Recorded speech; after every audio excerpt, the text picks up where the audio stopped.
price, you lose, said the wise man. In this video, we will cover basic conversation with a merchant. Now, some people are natural talkers, and they can strike up a conversation on a whim. They truly love meeting new people, and people gravitate towards them. If that's not you, don't worry. We'll give you some tips on how to make it smooth sailing, or should I say, selling. Now, it's always a great idea to kind of have that icebreaker. It could be something about the weather, or maybe you noticed an XYZ store nearby.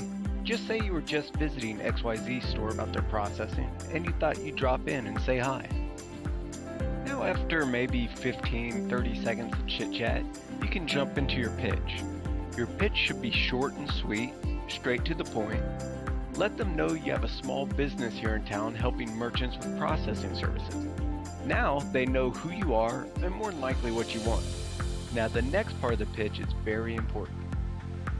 So first, let's talk about what not to say.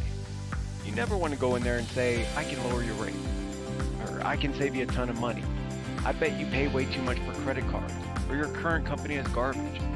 Merchants hear this all the time, and as soon as you lead in with price or trash talking other companies, they'll simply tune you out. Instead, try something that provokes real conversation with solutions. My name is Nick Merchant, just curious if you're happy with your current processing. Whether they say yes or no, you can ask, why do you feel that way? Or maybe you notice their terminal's a little older. While those were great machines, could I update it for you? Or maybe, do you currently offer gift cards to your customers? Now, it's inevitable that at some point during the merchant interaction, rates and fees will come up. Now, your main goal is to end up getting a processing statement. Now, while it's always good to have a basic rate in your back pocket for those that just want to know what your rate is, you can let them know that you save most people 15 to 20%.